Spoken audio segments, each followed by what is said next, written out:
सबको आपको आप सबको मेरी वीडियो दिख रही है ना? Yes sir. ओके, चलिए। तो बच्चों आज हमारा थर्ड सेशन है, चैप्टर वेव्स। ठीक है। तो बच्चों आज एक बहुत ही इंपॉर्टेंट टॉपिक बात करने वाले हैं जिसका नाम है स्टैंडिंग वेव। ये बहुत ही ज्यादा इंपॉर्टेंट है, स्टैंडिंग वेव्स। ठीक है। तो बच्चों उससे पहले अगर आपको याद हो, हमने डिस्कस किया था। अभी लास्ट टाइम हमने इंटरफेरेंस डिस्कस किया था। याद है बच्चों सबको इंटरफेरेंस?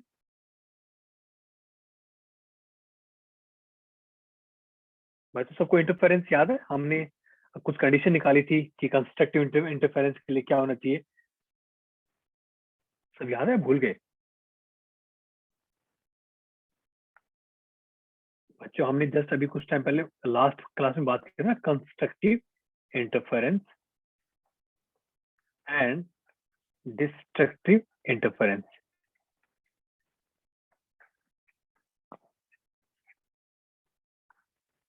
तो आप सबको याद है कंस्ट्रक्टिव इंटरफेरेंस के लिए एक्स की वैल्यू कितनी आई थी? N lambda. याद है, भूल गए? बच्चों पाथ डिफरेंस, फेज डिफरेंस याद है? एक मिनट आपको फिर से रिपीट करा देता हूँ। Yes sir. बच्चों फाई की वैल्यू कितनी होनी चाहिए थी? 2 pi by lambda into x. ऐसा कुछ याद है?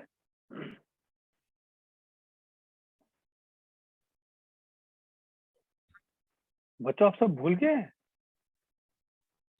सर या चलिए, ओके। तो बच्चों आगे हम नेक्स्ट टॉपिक बात करते हैं बच्चों, पाथ डिफरेंस के बारे में बात करते हैं। क्या बात करते हैं? Path difference. कहने का मतलब क्या है? देखो मैं आपको थोड़ा एग्जांपल दे रहा हूँ।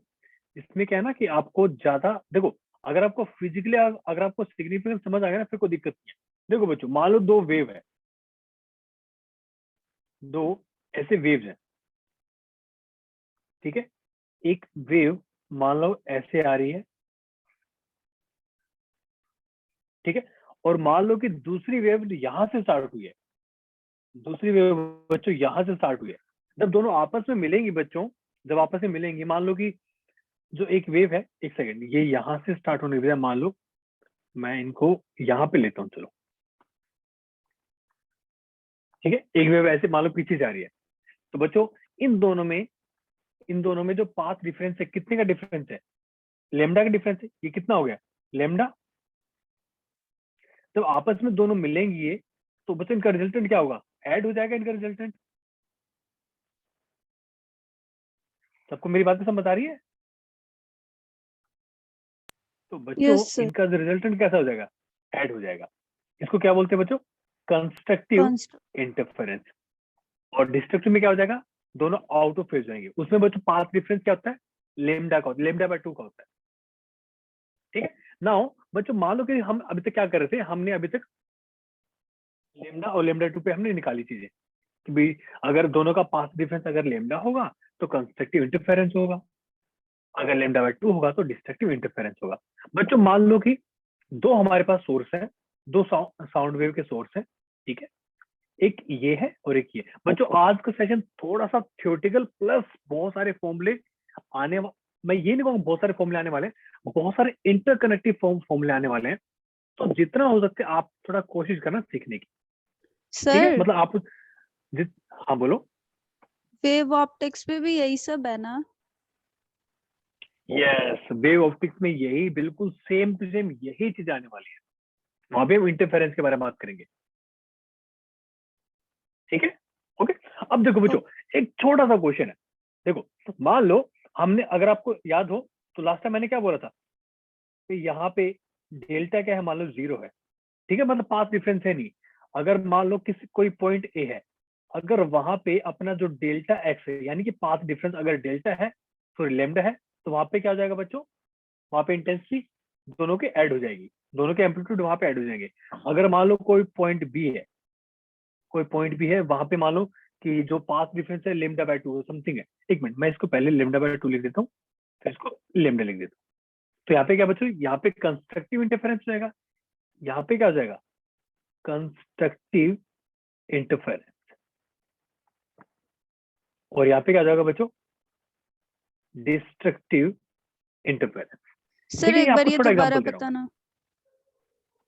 देखो ये बात किस किस को समझ आ गई कि अगर दो वेव के बीच में अगर पाथ डिफरेंस अगर लेमडा का है तो कंस्ट्रक्टिव इंटरफेरेंस होगा, अगर लेमडा बाय 2 का है तो डिस्ट्रक्टिव इंटरफेरेंस होगा। कैसे होगा, आप यहाँ से देखो ना, अगर मान लो ये वेव है, ये देखो ये मान लो पहले चली गई, इसमें ये लेमडा आगे चल रही है। अगर मान लो कोई दूसरी वेव होती और वो वेव ऐसे स्टार्ट होती, लेट मी शो यू, अगर कोई अपनी दूसरी वेव होती और वो, एक सेकंड में यहाँ पे ड्रॉ करने के बजाय अलग से ड्रॉ कर देता हूँ। देखो ये है y1, ये y2 है, तो ये अपनी क्या बच्चों, y equal to y1 plus y2। ठीक है, अब मैं एक तीसरी वेव ड्रॉ कर रहा हूँ y3, एक तीसरी वेव ड्रॉ कर रहा हूँ बच्चों y3।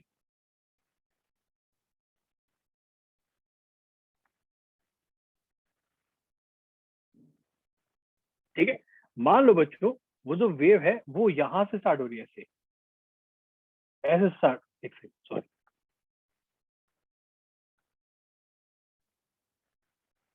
यहां से स्टार्ट हो रही है। ठीक है, ऐसे बच्चों अब ध्यान से देखो, अब ध्यान से देखो, ये अपनी y3 है, ये अपनी y3 है बच्चों। अगर आप मान लो, अब मान लो एक वेव ड्रॉ करोगे जो y1, या फिर एक काम करो y2 और y3 का रिजल्टेंट है, मैं फिर से रेड कलर ही यूज करूंगा। ठीक है, सो ये अपना मान लो ये y डैश है, y dash equal to y2 plus y3। तो बच्चों आपको नहीं लगता, देखो ये वाली और ये वाली आपस में कैंसिल हो जाएगी, तो आपको नहीं लगता अपनी जो वेव है वो बिल्कुल स्ट्रेट लाइन ऐसे आ जाएगी? क्या लगता है आपको? इसको बोलते हैं बच्चों डिस्ट्रक्टिव इंटरफेरेंस, कि दोनों आपस में मिल तो रही है बट एक दूसरे के एम्पलीट्यूड को क्या कर रही है बच्चों, कैंसिल कर रही है। यहाँ तक किस किस को समझ आ गया? Yes sir. ठीक है, अब देखो बच्चों, अब ध्यान से सुनना, बहुत ही सिंपल सिंपल चीज है, पर ध्यान से सुनते रहना। देखो मान लो, अब देखो कि हम कोई किसी रैंडम पॉइंट की बात कर रहे हैं, हम क्या कर रहे हैं बच्चों, एक रैंडम पॉइंट की बात कर रहे हैं, कि मान लो ये जो अपना पॉइंट है ना, एक ये अपना मान लो कि सेंटर पॉइंट है, और यहाँ से कोई एक्स डिस्टेंस पे कोई पॉइंट है, यहाँ से कोई एक्स डिस्टेंस है।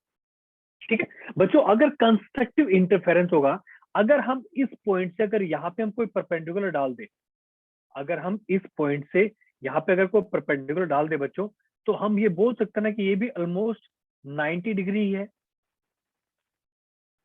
ठीक है बच्चों, अब देखो ये जो लेंथ है मैं आपको शो कर देता हूँ।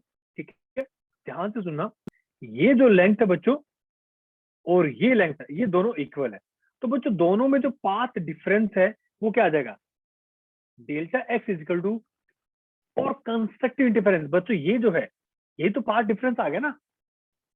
मेरी बात सबको समझ आ रही है क्या बोल रहा हूँ? तो I am writing delta x is equal to क्या, डी साइन थीटा। बच्चों देखो अगर ये एंगल थीटा है ना, तो फाइनली ये एंगल भी थीटा मिलेगा अपने को। कैसे मिलेगा, कौन बताएगा मुझे? सर क्वेश्चन देखो रिपीट मैं आपको करना। बताता हूँ, देखो मेरा क्वेश्चन ये है, अगर मान लो ये एंगल थीटा है, ये एंगल दिख रहा है आपको, ये देखो दो स्पीकर हैं, इनके बीच में गैप कितना है, डी है, ये एंगल थीटा है। ठीक है, तो अगर ये एंगल थीटा है तो आप कह सकते हो ना कि ये जो एंगल होगा, ये 90 है। ये क्या होगा बच्चों, 90 माइनस थीटा होगा। ठीक है, अगर आप हल्की सी ज्योमेट्री यूज करोगे ना, तो फाइनली आपको पता चलेगा कि ये एंगल भी थीटा है। बच्चों देखो अपना जो पाथ डिफरेंस के दोनों में, delta x that is equal to d sine theta. बच्चों अगर कंस्ट्रक्टिव इंटरफेरेंस अपने को चाहिए, ये किसके इक्वल होना चाहिए, एन लेमडा के इक्वल होना चाहिए ना। ये बात किस किस को समझ आई? सर एन लैम्बडा कैसे? अभी हमने जस्ट अभी डिस्कस किया था कि फॉर कंस्ट्रक्टिव इंटरफेरेंस क्या होना चाहिए कंस्ट्रक्टिव इंटरफेरेंस के लिए? Path difference n lambda. अब देखो ये कितना है, ये लेमडा बाय 2 है ना। Yes sir. तो बच्चों यहाँ पे पाथ डिफरेंस कितना है, ये है 2 एन माइनस 1 लेमडा बाय 2। और वी कैन से एग्जाम्पल क्या, लेमडा बाय 2, 3 लेमडा बाय 2। यहाँ पे क्या हो जाएगा, लेमडा, जब आप एन की वैल्यू 1 पुट करोगे तो लेमडा आ जाएगा, जब 2 पुट करोगे ट्वाइस लेमडा आ जाएगा, 3 पुट करोगे थ्राइस ऑफ लेमडा लेमडा आ जाएगा। जब आप यहाँ पे एन की वैल्यू 1 पुट करोगे लेमडा बाय 2 आ जाएगा, जब 2 पुट करोगे तो 3 लेमडा बाय 2 आ जाएगा। ऐसे बहुत सारे आ जाएंगे। तो आपने देखा कि जो डिस्ट्रक्टिव इंटरफेरेंस है वो लेमडा बाय 2 की टर्म में आ रहा है, और कंस्ट्रक्टिव ये कितना है, ट्वाइस ऑफ लेमडा, 3 लेमडा। बच्चों अब मुझे एक चीज, जब एंगल छोटा होता है ना, जब छोटा सा एंगल होता है, फॉर, मैं लिख देता हूँ, for small theta sin theta equal to theta and tangent theta is also equal to theta। तो sin theta tangent theta को हम क्या मान सकते हैं, सेम मान सकते हैं। तो बच्चों यहाँ जब आप वैल्यू डालोगे d sin theta is tan theta is equal to n lambda। बच्चों tan theta यहाँ से क्या आ जाएगा, इससे ये परपेंडिकुलर है, ये अपना क्या है, बेस है। Capital D is the distance between screen and the source of sound. ठीक है, तो क्या जगह है, मेरी बात सबको समझ आ रही है क्या बोल रहा हूं मैं? d इंटू टेन थीटा कितना अपना है, x by capital D into n lambda. तो बच्चों x इज इक्वल टू क्या जाएगा, n lambda capital D by small d। ये बच्चों कंस्ट्रक्टिव इंटरफेरेंस के लिए। सिमिलरली बच्चों हम किसके लिए कर देंगे, डिस्ट्रक्टिव इंटरफेरेंस के लिए। ये बात किस किस को समझ आई यहां तक? यस सर, आ गई। पक्का सब क्लियर है यहाँ तक बच्चों, कोई डाउट, कोई क्वेश्चन? ठीक है, ये देखो बच्चों कब होते हैं, जब दोनों जो सोर्सेज है वो क्या ऊपर नीचे हो। अगर बच्चों अगर आगे पीछे हो जाए तो, अगर मान लो ऐसे हो जाए तो, अब देखो इस केस में क्या है बच्चों, अगर आप ध्यान दोगे तो ये जो गैप है, ये दोनों में क्या हो जाएगा, पाथ डिफरेंस हो जाएगा। ये वाला गैप क्या हो जाएगा बच्चों, पाथ डिफरेंस। तो बच्चों अगर मान लो ये डी है, ये डी है, तो ये पाथ डिफरेंस कितना हो जाएगा, डी कॉस थीटा। सेम, बिल्कुल सेम सेम वही चीज है। So this time delta x यानी कि path difference is equal to d cos theta. ठीक है, d cos theta. And for maxima क्या होना चाहिए, एन लैम्डा। मैक्सिमा मतलब फॉर कंस्ट्रक्टिव इंटरफेरेंस। अगर कोई पॉइंट पी है, मैं यहाँ पे लिख देता हूं, p called maxima when constructive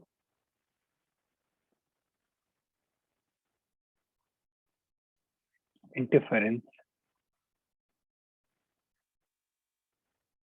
takes place. Similarly p क्या हो जाएगा बच्चों, ये हो जाएगा मिनिमा, मिनिमा व्हेन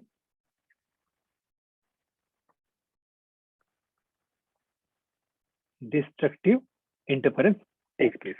ये बात बच्चों किस किस को समझ आ गई? सेम बच्चों वही कंडीशन है। इसको देखो ज्यादा, इसको मतलब इस को हवा बनाने की जरूरत नहीं है, सिंपल सिंपल चीजें। अगर आपको बस ये आपको कॉन्सेप्ट याद भी रहेगा ना तो भी बहुत काफी है आपके लिए। यहाँ तक किस किस को समझ आ गया बच्चों? Yes sir. आगे चले चलिए बच्चों, इसमें एक छोटा सा क्वेश्चन करते हैं। देखो बच्चों क्वेश्चन क्या है, two speakers A and B at separation 1 metre. मैं यहाँ पे लिख देता हूँ, अगर सेपरेशन बच्चों 1 मीटर दे रखी है तो हमें क्या दे रखा है इन्होंने, स्मॉल डी दे रखा है। स्मॉल डी कितना, 1 मीटर। ओके, बोथ अमिट waves of same frequency. Frequency कितनी दे रखी है बच्चों, म्यू कितनी दे रखी है, 1700 hertz. In same phase a sensitive detector moving parallel to the line AB detects a maxima at point P। बच्चों देखो क्या, अब पॉइंट P पे हमें क्या मिल गया, हमें मिल गया मैक्सिमा। तो मिलना ही है, क्यों? क्योंकि देखो ये जो लाइन है और ये जो लाइन, इनमें कोई पाथ डिफरेंस है ही नहीं, जीरो पाथ डिफरेंस है। जीरो पाथ डिफरेंस, तो यहाँ पे क्या होगा बच्चों, यहाँ पे होगा कंस्ट्रक्टिव इंटरफेरेंस। ठीक है, which is on perpendicular bisector AB. Another maxima when it first reaches Q. तो इन्होंने क्या बोला बच्चों, जब हम Q पे पहुंच रहे हैं वहां भी हमें क्या मिल रहा है बच्चों, वहां भी हमें मैक्सिमा ही मिल रहा है।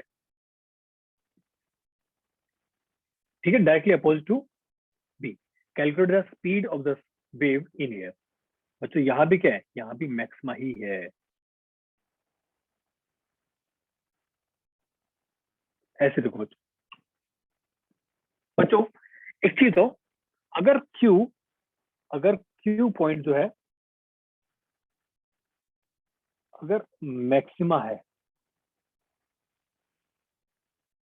ठीक है बच्चों, तो हम बोल सकते हैं ना कि दोनों का जो पाथ डिफरेंस है, डेल्टा एक्स है, वो बच्चों देखो सबसे मिनिमम क्या हो सकता है, सबसे मिनिमम पाथ डिफरेंस क्या हो सकता है, लैम्डा। अगर हमें ये मिल जाए, अगर हमें इन दोनों का पाथ डिफरेंस मिल जाए, तो बच्चों क्या हम लैम्डा निकाल सकते हैं। अगर लैम्डा निकल गया बच्चों, हमें क्या निकालनी है finally, speed of sound wave, और वो क्या होती है, v equal to lambda into nu. Frequency दे रखी है, लैम्डा हम यहाँ से पाथ डिफरेंस निकालेंगे, बाकी सब हो जाएगा। याद करो हमने जस्ट अभी निकाला था, क्या था अपना, x is equal to n lambda divide by d, n lambda capital D by small d. देखो बच्चों, sorry it's not x, it's delta x। अच्छा आप इसको डेल्टा x लिखो, x की वजह, वेट नो x ये, हाँ ठीक है। डेल्टा x बच्चों हम लिख रहे हैं पार्ट डिफरेंस के लिए, ये वाला जो x है बच्चों, ये वाला x ये वाला है यहाँ से, ठीक है। तो x इज इक्वल टू क्या हो जाएगा, ये n d lambda divide by small D.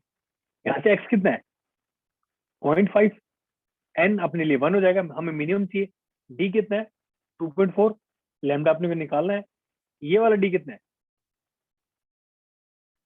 1 metre. तो बच्चों यहाँ से लेमडा कितना आ जाएगा 0.5 डिवाइड बाय 2.4, ये अपना लेमडा गया। इसको आप यहाँ डाल दोगे, आपकी क्या निकल जाएगी बच्चों, वेलोसिटी निकल जाएगी। ये बात किस किस को समझ आई बच्चों। देखो ये क्वेश्चन फिर से रिपीट मैं कर रहा हूँ, ठीक है, आई नो मैं थोड़ा सा फास्ट चल रहा हूँ, ठीक है बच्चों, आपको थोड़ा सा आपको एडजस्ट करना पड़ेगा, एक सेकेंड, ठीक है। मैं बच्चों फिर से रिपीट कर रहा हूँ, कहने का मतलब क्या है, हमें क्या निकालनी है, speed of sound wave in air. बच्चों स्पीड का यानी कि हमें वेव की स्पीड निकालनी है, तो उसका बच्चों हमने फॉर्मूला क्या निकाला था, v equal to lambda into nu. Nu इन्होंने दे रखी है, मतलब फ्रीक्वेंसी दे रखी है, हमें लैम्डा चाहिए। लैम्डा कैसे निकालेंगे बच्चों, अगर देखो पाथ डिफरेंस, मान लो पाथ डिफरेंस क्या है अपना, ये लैम्डा है, लेकिन एक्चुअली क्या है, हम अगर बोलते ए क्यू माइनस बी क्यू, अगर ये हम निकाले तो बच्चों पाथ डिफरेंस आएगा, वो बच्चों लैम्डा के बराबर आना चाहिए। क्यों, क्योंकि क्यू पे क्या बन रहा है, मैक्सिमा। अगर क्यू पे मैक्सिमम बन रहा है तो एन लैम्डा होना चाहिए। सबसे मिनिमम वैल्यू एन की क्या ले सकते हैं, 1 ले सकते हैं। मेरी बात आपको समझ आ रही है। तो सर इस फॉर्मूले को मिनिमम यूज कैसे करके लिया बच्चों, ये बता दो। देखो बच्चों कहने का मतलब देखो क्या या सो P is on perpendicular bisector of AB, then another maxima when it first reaches Q। मतलब कि P के बाद हम जब P के बाद सबसे पहले Q पे ही क्या मिल रहा है अपने को, मिल रहा है। इसका मतलब क्या है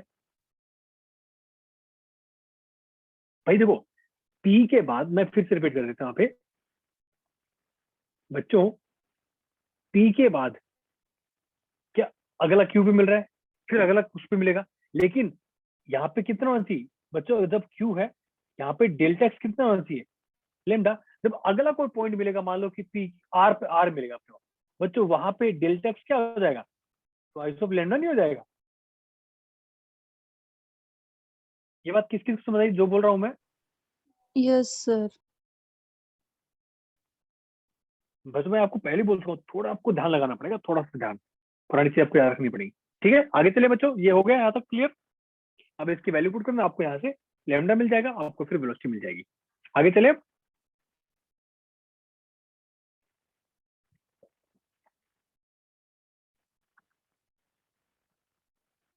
चलिए बच्चों, नेक्स्ट टॉपिक बच्चों बहुत ही ज्यादा इंपॉर्टेंट टॉपिक है ये, स्टेशनरी वेव।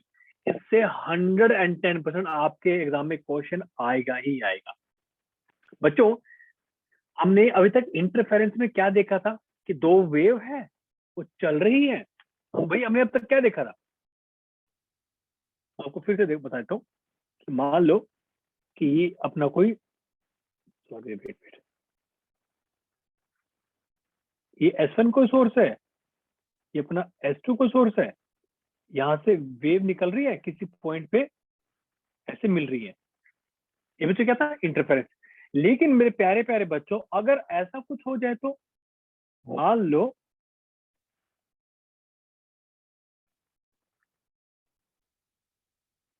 बच्चों इधर से ऐसे एक वेव आ रही है इस साइड, और बच्चों इधर से भी एक ऐसी ही वेव आ रही है, बिल्कुल सेम एम्पलीट्यूड और सेम फ्रीक्वेंसी। तो बच्चों ये जब दोनों आपस में मिलेगी ना, ये जब दोनों आपस में मिलेंगे बच्चों तो एक वेव बनेगी। वो वेव कैसे बन जाएगी मैं आपको शो कर देता हूँ बच्चों। वो जो वेव बनेगी ना उसको हम क्या बोलेंगे, उसको बोलेंगे स्टैंडिंग वेव। जब ये दोनों बच्चों आपस में मिल जाएंगे ना तो जो वेव बनने वाली है वो कैसी वेव बनेगी मैं आपको शो कर देता हूँ।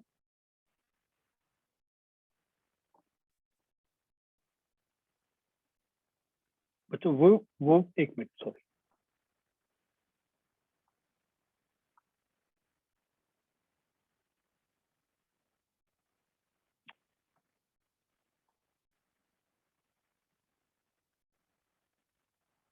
बच्चों वो ऐसी वेव बन जाएगी स्टैंडिंग वेव।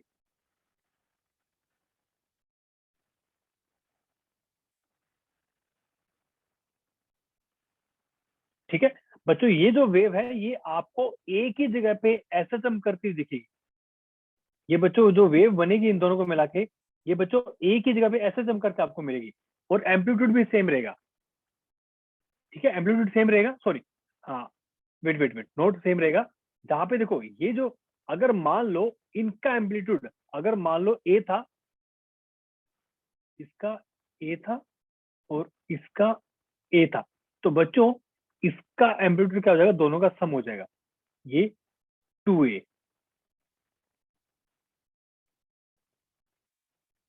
2a। ठीक है बच्चों, इनको क्या बोलेंगे, ये जो पॉइंट्स हैं इनको बोलेंगे बच्चों हम एंटी नोड्स। ये क्या हो जाएंगे, नोड्स। मैं यहाँ पे कलर चेंज कर देता हूँ, ये सारे क्या बच्चे, एंटी नोड्स। आपको सब कुछ बताऊंगा मैं, ठीक है।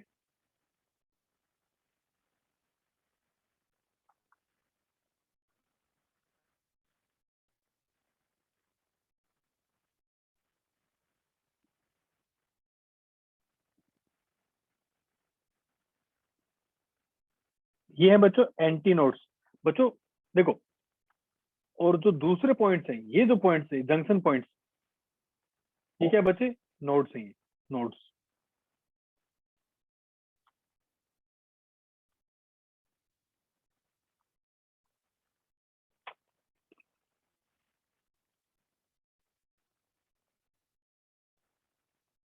ठीक है, ये बच्चों क्या है, ये नोड्स है। देखो अब एक्चुअली होगा क्या है ना, कि जो नोड्स है ना बच्चों, ये हिलते नहीं, ये हिलते नहीं है। और ये जो है बाकी सब भी क्या करते हैं बच्चों, ये सारे आपस में क्या करते हैं, मेरी बात सबको समझ आ रही है। ये बच्चों आपस, ये जो दूसरे वाले ये क्या करते हैं, एसएसएम करते हैं। ये क्या करते हैं बच्चों, एसएसएम करते हैं। ठीक है, मैं फिर से रिपीट करो, इंटरफेरेंस में क्या था, दो वेव चल रही थी, वो किसी पॉइंट पे जाके आपस में मिलती थी। बट बच्चों स्टैंडिंग वेव में क्या होता है, दो वेव आती है।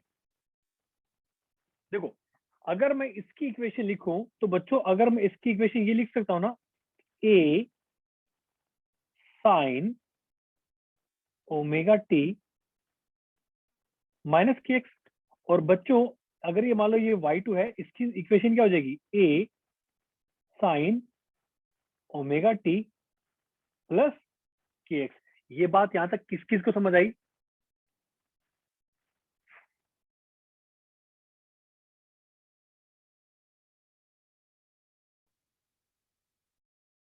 मेरी बात सबको समझ आ रही क्या बोल रहा हूं मैं? बच्चों देखो, दो वेव है, दोनों का एम्पलीट्यूड सेम है, दोनों की फ्रीक्वेंसी सेम है। जब ये दोनों आपस में मिलती है, एक देखो एक इधर से आ रही है, एक इधर से आ रही है, तो आपस में मिलती है, तो बच्चों कुछ पॉइंट्स हैं वहां पे क्या होता है, वहां पे मैग्नीट्यूड हो जाता है 0। उस पॉइंट पे उसको क्या बोलते हैं बच्चों, नोड्स। और कुछ जगह पे होता है बच्चों उनका एडिशन, या हम क्या बोल सकते हैं उनका कंस्ट्रक्टिव इंटरफेरेंस होता है, ये बोल सकते हो आप। ठीक है, वहां पे दोनों का एम्पलीट्यूड क्या होता है बच्चों, जुड़ जाता है, ऐड हो जाता है, उनको क्या बोलते हैं, एंटी नोड्स। ये बात किस किस को समझ आई? अब देखो ये जो वेव है ना बच्चों, ये चलेगी नहीं। तो पहले तो क्या हो रही थी, ऐसे चल रही थी ना, ये चलेगी नहीं, ये एक ही जगह पे ऐसे करते रहेगी। देखो अगर मान लो, ये देखो, मैं एक मिनट ये वाला शो कर रहा हूँ, ये वाला, ये वाला। ठीक है बच्चों, देखो ये अगर ऊपर है ना, तो जो दूसरे वाला पोर्शन है, जो दूसरे वाला नीचे है, ये क्या, ये नीचे जा रहा होगा, ये नीचे होगा उस टाइम, नीचे। ठीक है, अगले मोमेंट पे ये अभी ऐसे, ठीक है, अगले मोमेंट पे क्या हो जाएगा, ये उल्टे हो जाएगा ऐसे। ये एक ही जगह ऐसे करते रहेंगे, एक ही जगह पे। किसको समझ आ रही बच्चों?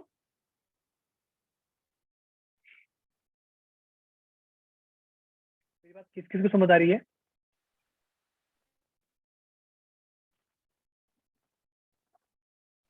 यस वेट सर, वेट, थोड़ा let me show you something. एक मिनट, रुको रुको, मैं आपको एक चीज शो करता हूँ, मुझे एक एक सेकंड का टाइम।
सॉरी, मैं म्यूट पे था।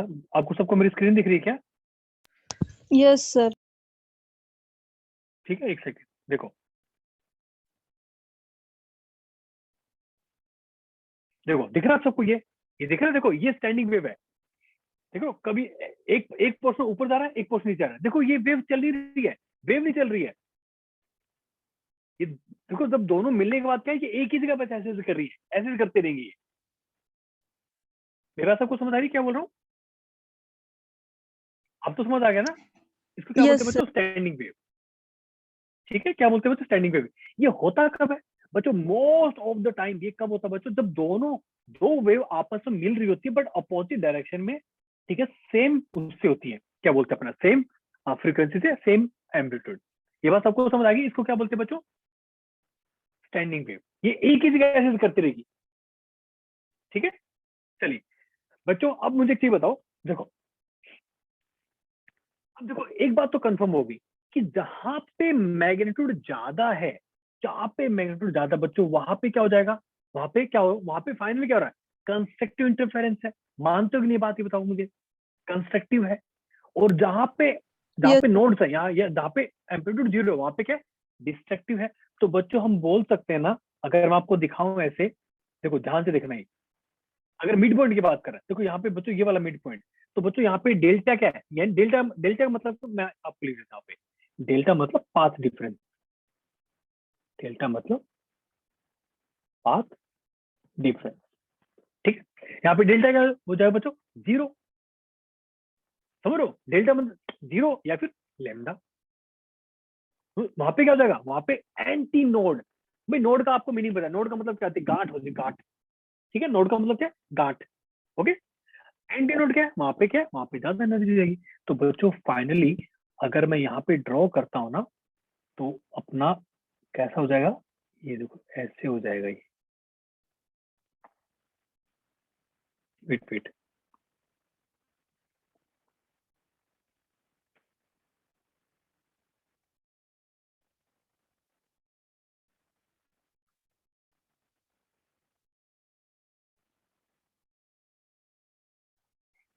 ठीक है बच्चों। अब देखो जहां पे डेल्टा जीरो है, मतलब पाथ डिफरेंस है ही नहीं कोई, दोनों वेव कंस्ट्रक्टिव इंटरफेरेंस होगा। जहां पे लेमडा होगा, टू लेमडा होगा, वहां पे बच्चों क्या होगा, मैग्नीट्यूड ज्यादा होगा। और जहां पे पाथ डिफरेंस क्या है, लेमडा बाय टू है, थ्री लेमडा टू, वहां पे बच्चों क्या हो जाएगी, वहां पे नोड बनेगी। ये बात किस किस को मेरी बात समझ आई।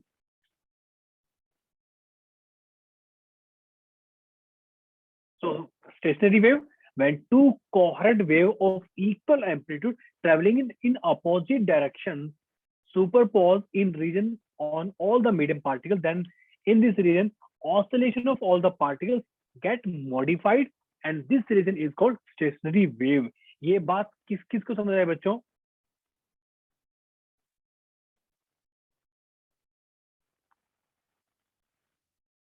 आगे मेरी बात समझ में आया था, कोई डाउट, कोई क्वेश्चन। चलिए बच्चों, अब अगर हम बात करते हैं इसकी इक्वेशन क्या होगी, फाइनली फाइनल इक्वेशन क्या होगी।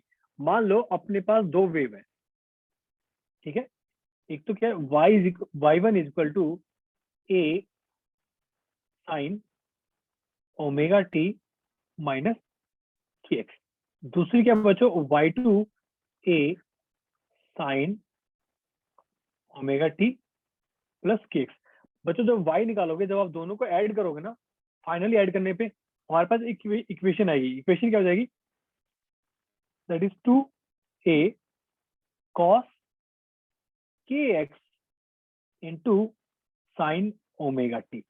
तो बच्चों ये हमारी इक्वेशन किसकी आ गई, स्टैंडिंग वेव की इक्वेशन आ गई। इसको हम क्या लिख सकते हैं, y is equal to R sine omega t, जो कि बच्चों एक एसएसएम की इक्वेशन है। लेकिन बच्चों जो इसका जो मैग्नीट्यूड है ना आर, उसकी वैल्यू क्या है, 2a कॉस ऑफ के एक्स, जो कि एक्स पे डिपेंड कर रहा है। ये बात किस किस को समझ आए बच्चों, ये अपना क्या है बच्चों, ये है इक्वेशन ऑफ एसएचएम, ठीक है। लेकिन बच्चों ये हल्की सी कॉम्प्लिकेटेड है। ये बात किस किस को समझ आई, जल्दी से बोलो हाँ।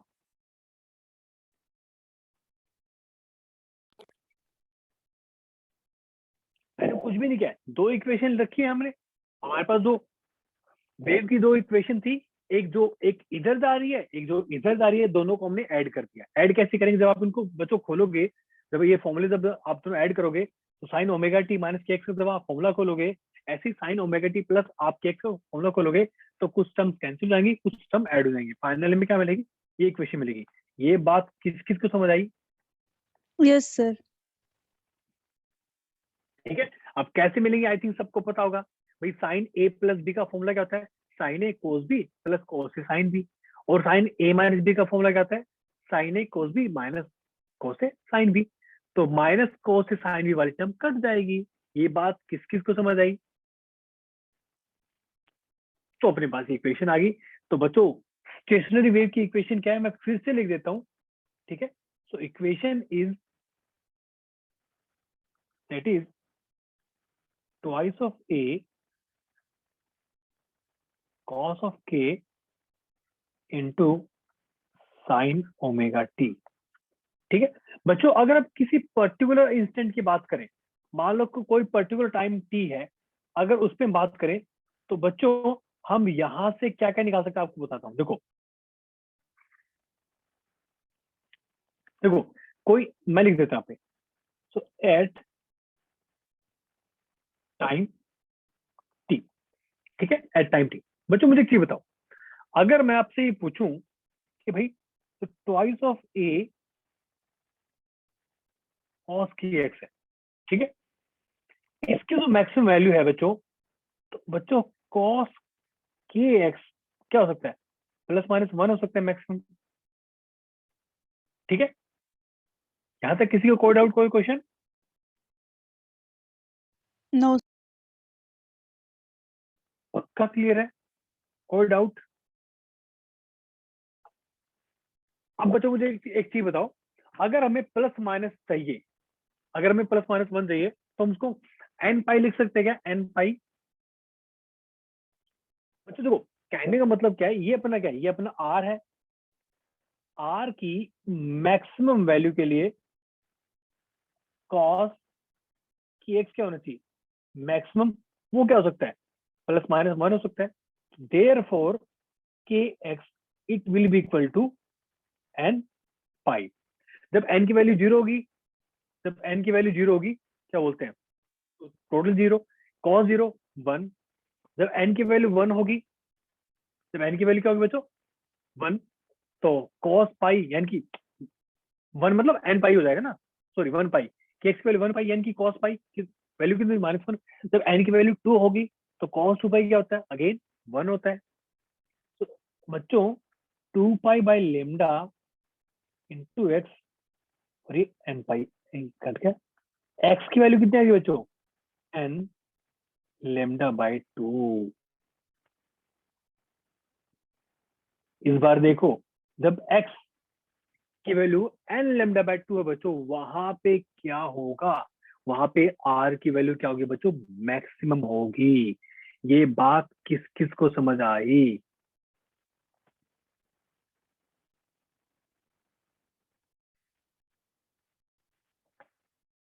बच्चों ये बात किस किस को समझ आई? Yes sir. ठीक है, तो देखो फिर सिमिलरली, ठीक है। तो n, एक second, x is equal to n lambda by two, यहाँ पे बच्चों क्या होगा, एंटी नोड्स होंगे, यहाँ पे क्या होंगे, एंटी नोड। सिमिलरली बच्चों एम्पलीट्यूड क्या हो सकता है, जीरो भी हो सकता है। So k x will be equal to, मैं यहाँ पे लिख देता हूँ, for R minimum cos k x क्या होना चाहिए, जीरो। देयरफॉर के x will be equal to two n minus one pi by two. तो बच्चों two pi by lambda x, ठीक है। तो बच्चों एक्स की वैल्यू क्या हो जाएगी, एक्स की वैल्यू हो जाएगी two n minus one into lambda by four. तो बच्चों x is equal to lambda four, sorry lambda by four, three lambda by four and five lambda by four. जब ये वैल्यू होगी वहां पे बच्चों क्या होंगी, वहां पे होंगी नोड्स, वहां पे क्या होंगे बच्चों, नोड्स। ये बात किस किस को समझ आई?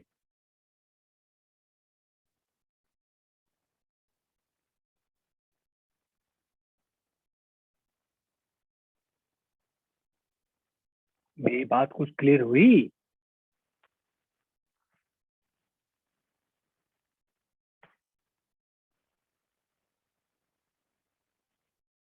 आगे चलें? Yes sir. चलिए आगे चलते हैं। चलिए बच्चों, now next topic is stationary wave formation in a string. Stationary wave formation in a string. बच्चों यहाँ तक कोई डाउट, कोई क्वेश्चन?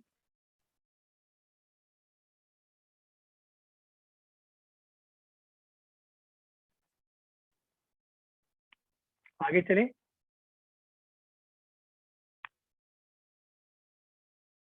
चलिए बच्चों आगे चलते हैं। बच्चों मैं पहले बता रहा हूँ कि जो टॉपिक हल्का सा हैवी रहेगा, मैं आपको पहले बोल रहा हूँ टॉपिक हल्का सा हैवी रहेगा, इसलिए जितना हो सकता है आप प्लीज फोकस रहना, ठीक है। चलिए आगे चलते हैं। Now next topic is stationary wave formation in string. बच्चों मुझे एक चीज बताओ, देखो अब एक चीज बताओ, अगर मान लो हमने क्या किया, एक हमने ऐसे कोई स्ट्रिंग दो पॉइंट के बीच में बांध दी, ये मान लो ऐसे बांध रखी हमने, ये हमने टाई कर रखी है। अगर इसको मैं ऐसे खींचूंगा, मैं बच्चों इसमें अगर ऐसे खींचूंगा, तो आपको नहीं लगता कि हमारी एक स्टेशनरी वेव ऐसे बनेगी, ये नोड है, ये नोड है और ये एंटी नोड है। यहाँ तक किस किस को समझ आया? Yes sir. ठीक है, यहाँ तक क्लियर है। सिमिलरली अगर मान लो मैं बीच में क्लैंप लगा देता हूँ, मैंने क्या किया बच्चों, बीच में क्लैंप लगा दिए, ठीक है। अब क्लैंप का मतलब क्या है, ये बच्चों नोड है, ये एक सेकंड,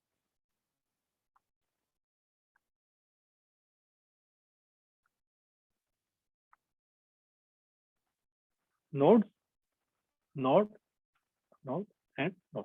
तो बच्चों हमारी वेव कैसे बन जाएगी, हमारी वेव ऐसे बन जाएगी, यहाँ पे एंटी नोड, यहाँ पे फिर नोड, फिर एंटी नोड और ये नोड, ऐसे बन जाएगी ना। ठीक है, देखो एक बार ऐसी होगी है, फिर ऐसी हो जाएगी। तो बच्चों एक बार नीचे भी आएगी ना, पूरी पूरी ऐसे वेव। बच्चों सबको समझ आ रहा है क्या बोल रहा हूं मैं? ठीक है, तो बच्चों अगर आप बीच में कोई नोड नहीं रखोगे तो एक ही दिख रहा है आपको, एक ही लूप बनेगा, ये सिंगल लूप है, ये वन लूप, ये तीन लूप बन गए। ठीक है बच्चों, यहाँ सर तो कोई क्लैंप डाउट? का ये क्या बच्चों क्या मतलब है इसमें? क्लैम्प मतलब हमने बांध दिया, हमने उसको ऐसे पकड़ के बांध दिया हमने उस पॉइंट को, एक ही तो लूप वो बनेगा ना? हिलेगा नहीं अब। हाँ जी, क्या कह रहे हो उसमें भी तो एक ही लूप बनेगा ना फिर? बच्चे? नहीं नहीं, देखो हमने पूरी स्ट्रिंग ली है, देखो या पहले वाले केस में क्या हमने कोई क्लैंप हमने क्या रखा, बिल्कुल एंड में जोड़ कर रखा है, बिल्कुल। लेकिन दूसरे केस में क्या किया हमने, यहाँ भी बांध दिया, बीच में यहाँ भी बांध दिया, बांध दिया हमने, वो हिल नहीं सकता पॉइंट। तब उसको आप ऐसे हिलाओगे ना, तो ऐसे दो तीन ऐसे बन जाएंगे, पहले वाले केस में एक ही बनेगा।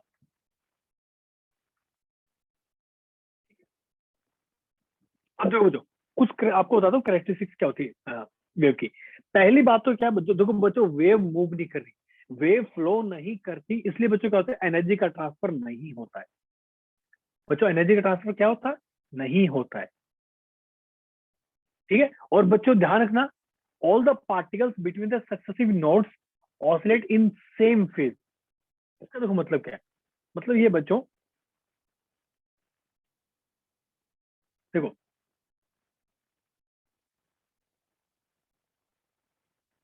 अगर मैं एग्जांपल लेता हूं इसका, देखो बच्चों देखो ये जो पॉइंट्स आपको दिख रहे हैं ना, एक मिनट, ये देखो दो सक्सेसिव नोड है, मान लो कि मैं इन दोनों बात कर रहा हूं, ये और ये, इन दोनों के बीच में बच्चों जितने पार्टिकल्स भी है ना, वो सारे क्या होते हैं बच्चों, सेम फेज में होते हैं।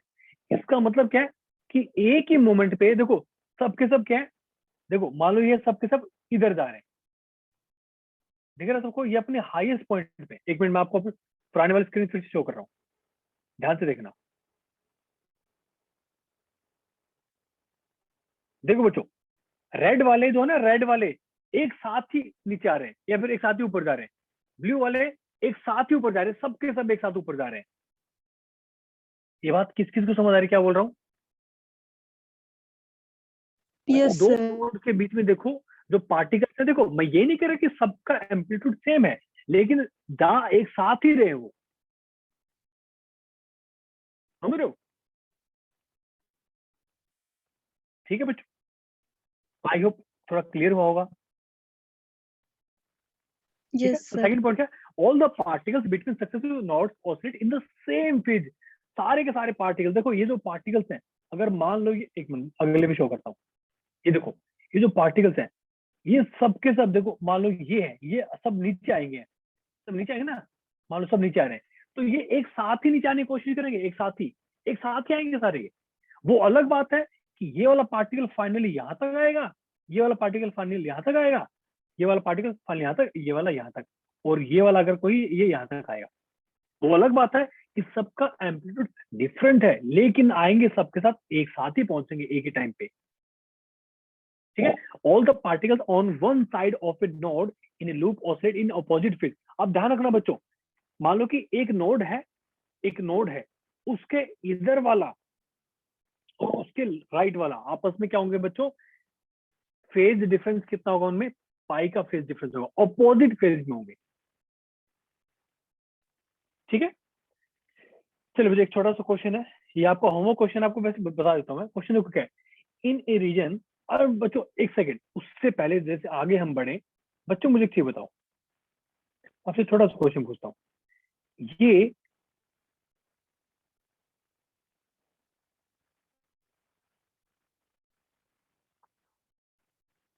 बच्चों ये क्या है, नोड है, ये नोड है और ये नोड है। तो बच्चों आप सबको याद है ना कि जो ये पूरी एक वेवलेंथ है, तो बच्चों ये जो है ये कितना हो जाएगा, अगर टोटल वेवलेंथ है तो ये लैम्डा बाय 2 हो जाएगा ना, lambda by 2। Yes sir. So distance between two consecutive nodes और एंटी नोड्स, क्या लिखते हैं हम, इसको लिखते हैं एन, इसको लिखते हैं एन, ठीक है। वो क्या होता है बच्चों, लैम्डा बाय 2 होता है। दो कंसेक्यूटिव नोड्स के बीच में या दो कंसेक्यूटिव एंटी नोड्स के बीच में जो डिस्टेंस होता है ना बच्चों, वो क्या होता है, लैम्डा बाय 2 होता है, ठीक है। And distance between a node and antinode A N N, ये क्या होता है बच्चों, ये होता है लैम्डा बाय 4 होता है, ठीक है बच्चों। मैं कह रहा हूँ देखो दूसरी बार क्या है, distance between a node and anti node कितना होता है, लैम्डा बाय 4। ये बात आई थिंक सबको समझ आ गई होगी भैया। अगर टोटल लैम्डा बाय 2 था तो ये जो डिस्टेंस है, मान लो ये एंटी नोड है, तो ये डिस्टेंस कितना हो गया, लैम्डा बाय 4, ठीक है। क्लियर, आगे चले। एक क्वेश्चन है ये बच्चा आप क्वेश्चन कर लेना, बहुत सिंपल सा क्वेश्चन, आगे चलते हैं, ठीक है।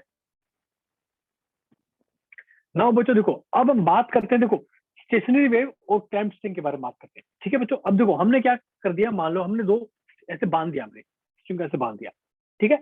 अब बच्चों वहां पे क्या हो सकता है, उसमें एक लूप भी बन सकता है बच्चों, यहाँ पे क्या हो सकता है, एक लूप भी बन सकता है। अगर आप उसको बीच में बांधोगे तो बच्चों यहाँ पे दो लूप बन जाएंगे।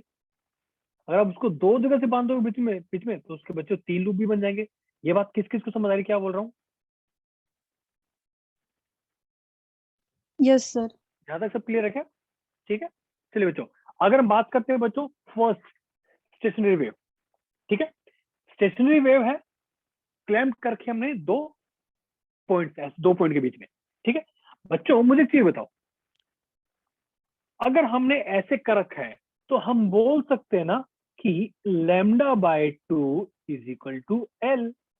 क्यों, क्योंकि ये अगर ऐसा होता, ऐसे होता, तो बच्चों क्या होता है, ये टोटल क्या हो जाता है, ये लैम्डा हो जाता है टोटल, याद है ना, लैम्डा। लेकिन क्या है, दो क्लैंप के बीच में हमने क्या करके बच्चा, हमने हमारी एक स्ट्रिंग बांध रखी है, ठीक है, एक स्ट्रिंग बांध रखी है, वहां पे क्या है, एक लूप बन रहा है। तो बच्चों हम बोल सकते हैं ना कि lambda by 2 equal to L. ये बात किस किस को समझ आई, यस सर, आ गई। ठीक है। बच्चों मुझे एक चीज बताओ, अगर हमें फ्रीक्वेंसी निकालनी है, किसकी फ्रीक्वेंसी क्या होगी, तो बच्चों फ्रीक्वेंसी का फॉर्मूला याद है, lambda nu. So nu is equal to v divide by lambda. और बच्चों वी तो हम निकाल लेंगे, बच्चों लेमडा की वैल्यू क्या हो जाएगी यहाँ पे, ट्वाइस ऑफ एल। एंड बच्चों याद करो, स्ट्रिंग स्ट्रिंग की आपको मैंने क्या बताई थी, आपको मैंने वेलोसिटी बताई थी क्या, टी, मैं लिख देता हूँ, under root of tension divide by mass per unit divide by क्या हो जाएगा, 2L। देयरफॉर यहाँ पे लिख देता हूं मैं, क्या बच्चों, फंडामेंटल फ्रीक्वेंसी, ये क्या हो जाएगी 1/2L √T/μ। ये बात किस किस को समझ आई यहाँ तक? ये हमारी फंडामेंटल फ्रीक्वेंसी है। मतलब क्या है, जब उसके दो क्लैंप के बीच में अगर कोई स्ट्रिंग है, वहां पे सिर्फ एक लूप बने, तो हमारी फंडामेंटल फ्रीक्वेंसी कितनी जाएगी, ये हो जाएगी। ये बात किस किस को समझ आई?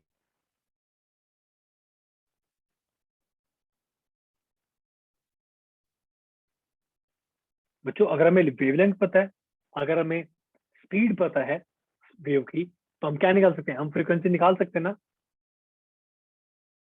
सर म्यू क्या है यार? इधर? वेव बच्चों मास पर यूनिट, मास पर यूनिट लेंथ। मैं लिख देता हूँ यहाँ पे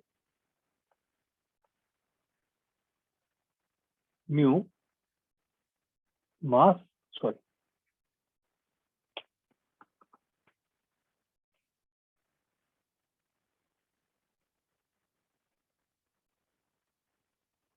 पर यूनिट लेंथ।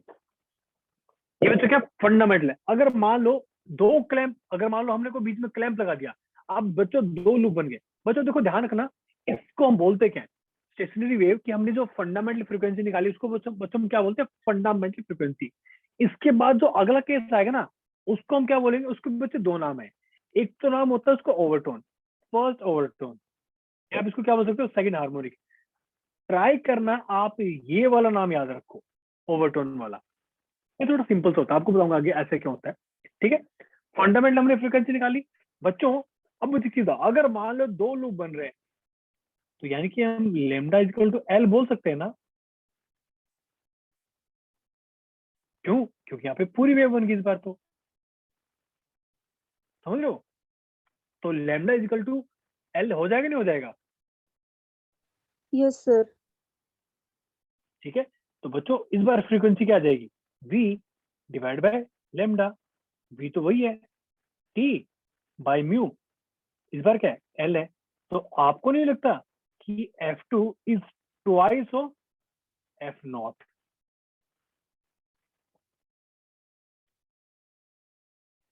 ये बात किस किस को समझ आई?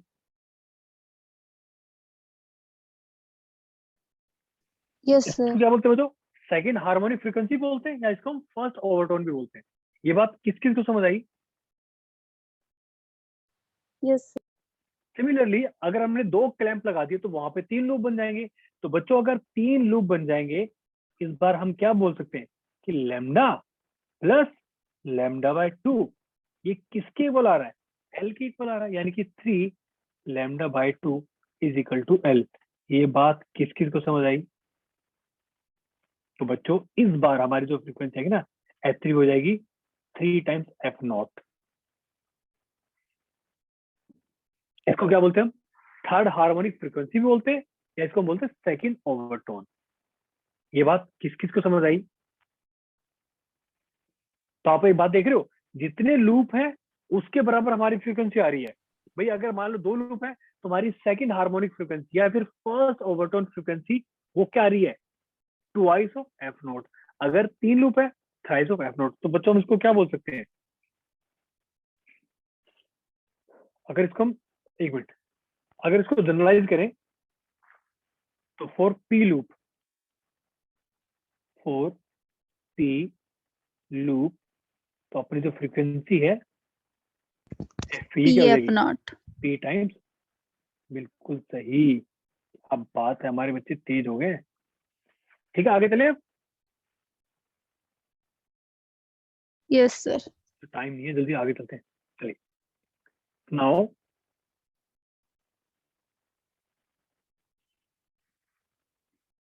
ठीक है बच्चों, मान लो, अब देखो एक छोटा सा क्वेश्चन, एक छोटा सा एग्जांपल है कि when the tuning fork of 30 hertz is connected to the string, we see that the string oscillates with the third harmonic. बच्चों थर्ड हार्मोनिक समझ जाओ, F3 किसके इक्वल है, 3F0। ये वाली कितनी दी इन्होंने, 30 दी इन्होंने, तो ऐसा अपनी F0 कितनी आ गई, 10 हर्ट्ज। बच्चों ध्यान रखना, जब भी ट्यूनिंग फोर्क, बहुत सारे क्वेश्चन आएंगे जहां पे एक ट्यूनिंग फोर्क देंगे और साथ में उस ट्यूनिंग फोर्क की फ्रीक्वेंसी को वो स्ट्रिंग की फ्रीक्वेंसी रिलेट कर देंगे। जैसे इन्होंने बोला when the tuning fork of 30 hertz, इसका मतलब क्या है, ट्यूनिंग फॉर्क की फ्रीक्वेंसी कितनी 30 हर्ट्ज है, is connected to the string, we see that the string also oscillates with the third harmonic. समझ रहे हो कि 3 लूप बन रहे हैं। ये बात किस किस को समझ आई? यस। ठीक है, चलिए आगे चलते हैं नाउ। अच्छा बस एक चीज बताओ, अगर मान लो कि हमारी जो स्ट्रिंग है वो एक जैसी होने के बजाय वो थोड़ी सी डिफरेंट है, समझ लो। जैसे फॉर एग्जाम्पल देखो, मान लो कि मैं इसका एग्जाम्पल लेता हूँ, ठीक है। जब ये फोर्क है, अगर यहाँ पे ऑसिलेट कर रही है, तो मान लो यहाँ पे ऐसे 3 लूप बन रहे हैं, लेकिन इस वाली में 2 ही बन रहे हैं। ऐसे अगर हो तो ऐसा हो सकता है ना। तो बच्चों उस केस में क्या है, frequency of fork which must be equal to frequency of string 1 and frequency of string 2। बच्चों ये वाली आप लिख सकते हो ना, ये वाली इक्वेशन हमने अभी देखी थी। अगर मान लो पी लूप बन रहे हैं, ये इन्होंने जनरल केस ले लिया, पी लूप बन रहे हैं, तो हम क्या लिखेंगे, P divide by 2 ice of L1 under T by mu. किसके लिए हो जाएगा ये, इसके लिए म्यू1, इसके लिए म्यू2। अगले में क्या है, कितने लूप बन रहे हैं, क्यू, तो Q by twice of L2। भाई इसकी लेंथ हमने L2 ले रखी है, इसके L1 ले रखी है, अंडर ऑफ टी। देखो टेंशन सेम रहेगी, टी डिवाइड बाय अंडर म्यू2।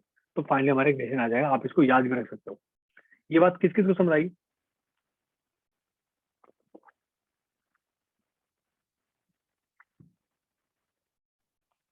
यहाँ तक क्लियर हुआ क्या?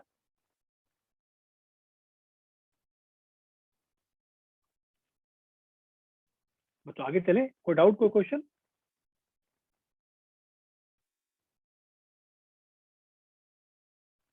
चलिए आगे चलते हैं।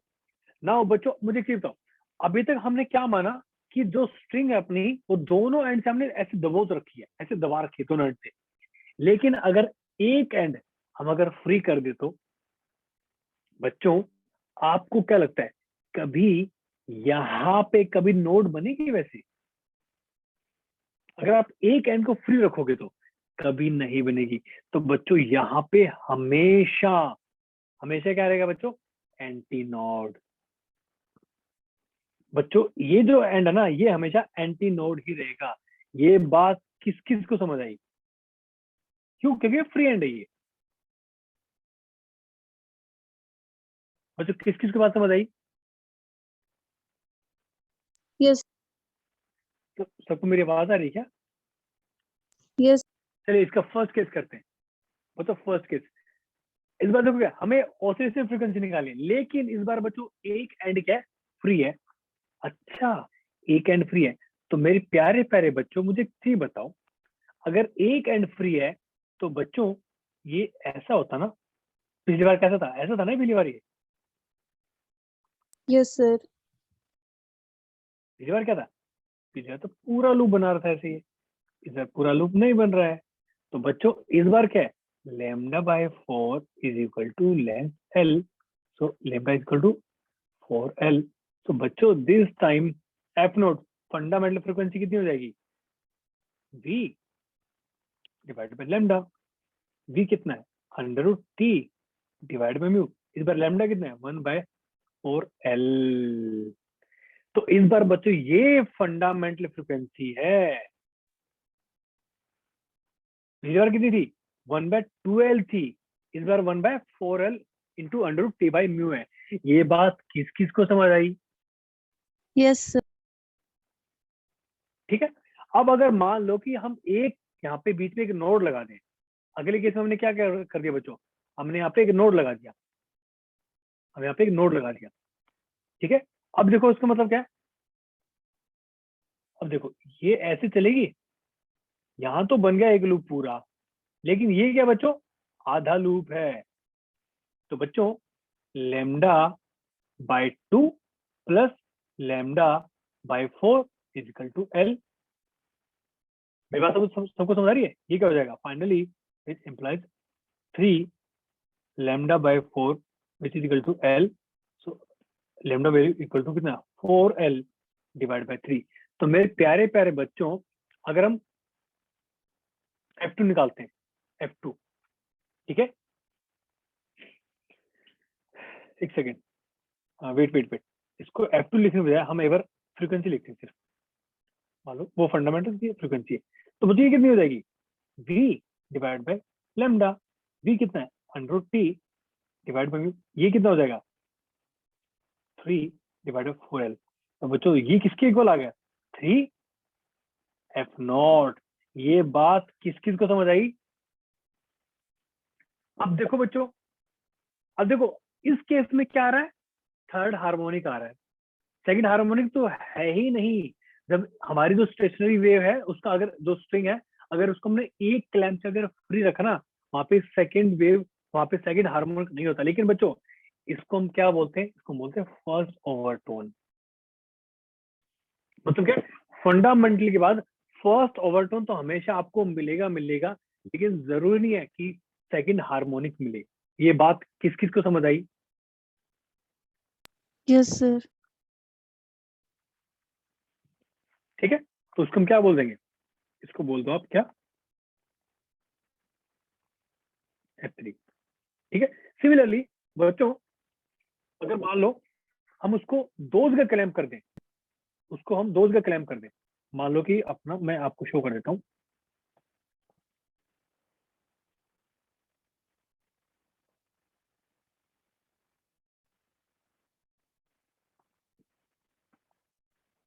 हमने इसको यहां क्लेम कर दिया और यहां क्लेम कर दिया। ठीक है, अब देखो अपना स्ट्रिंग कैसे आएगा, एक लूप तो ऐसे बन जाएगा, एक लूप ऐसे बन जाएगा और हाफ ऐसा। तो बच्चों इस बार क्या हो जाएगा, lambda plus lambda by 4 which is equal to L, which implies 5 lambda by 4 equal to L, lambda is equal to 4L by 5। Therefore frequency will be क्या आ जाएगी, 5 divided by 4L into 100 T by mu। Therefore frequency is equal to 5 times F0। ये बात किस किस को समझ आई, yes. समझ लो। अब देखो इसमें आपको हल्का सा आपको दिमाग यूज करना पड़ेगा, हल्का सा। ये सेकंड ओवरटोन है, लेकिन वैसे अगर हम देखें तो बच्चों फिफ्थ हार्मोनिक है। ये बात किस किस को समझ आई। तो इसमें एक छोटा क्वेश्चन करते हैं। देखो बच्चों क्वेश्चन क्या है, a string vibrates in 4 loops with A frequency of 500 hertz. क्या बोला इन्होंने, 4 लूप। और बच्चों ध्यान से देखो, दोनों एंड क्या है, क्लैम्प्ड है। तो हम लिख सकते हैं ना क्या, कि 4F0 इज इक्वल टू 500। तो यहाँ से अपनी फंडामेंटल फ्रीक्वेंसी कितनी आ गई, 125 हर्ट्ज। ये बात किस किस को समझ आई। Yes sir. अब first question, what is its fundamental frequency, हमने निकाल ली पहली। सेकंड क्या, what frequency will it cause to vibrate in 6 loops. अरे भाई जब 6 लूप हो गए 6 इंटू अपलोड कर दो, 6 इंटू 125